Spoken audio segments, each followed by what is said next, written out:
Okay, this is a review for the Audiosense AQ3. I'm actually working on my list right now. This is going to take time. I got the Audiosense AQ3 in tier C. 1DD, 2BA, V-shaped, bass is powerful, treble's good. Not great, but it's good. Mids are a con. I think they're not that great. Lives in a crowded price range of great gear. $179 puts you between 100, 200, and there's the Ico OH10 is in there. The tapes, there's a lot of really good stuff, and I don't think this holds up. It's certainly not a reason to move away from those items. I think that the T800 8BA, great overall tuning. Only one real con. Treble can be fatiguing for some. That's based on feedback from people that bought it and commented on my channel. One of the most affordable of the mini 8BA sets. Great build. So working on the list little by little, day by day. Go to the frequency graph for this set. Bass is kind of like the Shure Singer. Somebody had said that was thunderous. This is thunderous. This can be EQ'd up to ridiculous levels. This is if you love your bass and you use EQ, this will do 16 dB at 60 hertz with a PEQ and eat it like nothing and ask for more. It is excellent in that regard. The problem with this is the overall resolution. The music that I listen to for you guys to get kind of a grasp on what I'm talking about.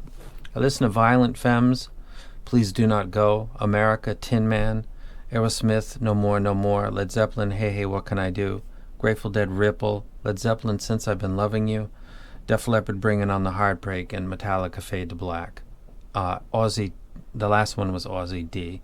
I used this for another set, but I decided to go through because using the same music repeatedly is a good idea if I'm going to compare A to B, now or later. Resolution is the issue with this set. It's pretty decent. It might be the fact that the bass is dominating everything. The treble, when I posted this graph, some people said, "Oh, that's a V." This is nothing compared to the Singer. Even though if you look at these, that's about 15 dB from the top of the bass. But again, I actually think this sounds quite good in the bass. And the treble is not. 4 is fine. It's got that cascading type treble, which I kind of prefer. It doesn't just like fall away. So stuff like cymbals sounds decent. This is really all about micro details. They don't seem to be there with this set. Violent Femmes, I'm listening for the bass line, which is loose bass strings, and it sounds great. The brush that the drummer's using on the cymbal sounds all right. It's not for OCD. It's not that great. For average people, they might not notice it. The 39-second triangle on America Tin Man sounds fine. Doesn't last as long as I would like it to. Or the tonality of it's a little weird.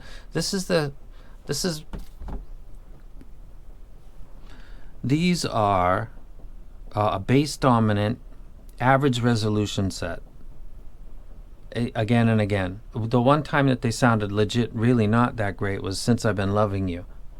But just a bluesy set. For reasons that I'm not really sure, John Paul Jones is not playing a bass. I think he's doing like an organ. Maybe that is overwhelming the rest of the replay, because that Since I've Been Loving You by Led Zeppelin was not that good from this set.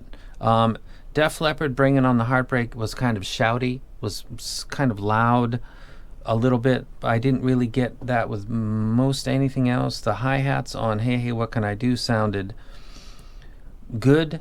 Grateful Dead, Ripple sounded good. This would be a decent set if it was like $100, but at $179 and in 2020 there's just a lot of other options. There's the, like I said, the ICO OH1 is much better than this. It's got bass that's very close to this, and overall clarity and resolution is far superior to this. That's a direct, that's a hybrid. I think that's MMCX. That's $10 more than this set. That's an absolute direct competitor, and there's no way that this is better than that. So why would I wreck it? As a matter of fact, I got to go ahead and put that set on the list, and the ICO is going to be probably level A or B. I'll make that. I'm thinking about that right now. I really do like the OH10s. So I won't get, I told you guys with the stuff that's like C and D and F, I'm not going to bash the hell out of it. There's nothing to really bash on this. It just doesn't, the Chi-Fi game has really come a long way in a very short time.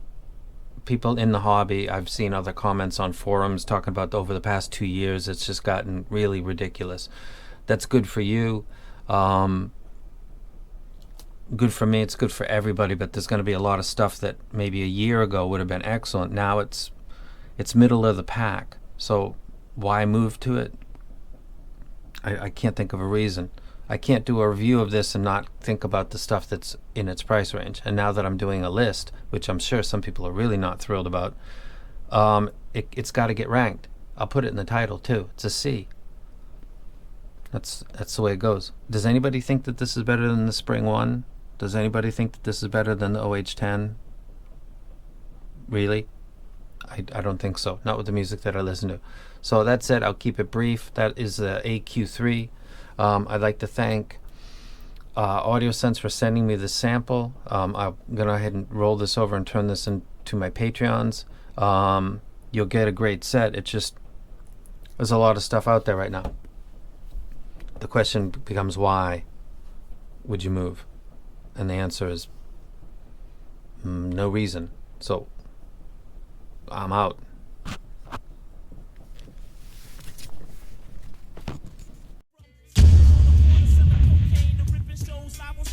Selling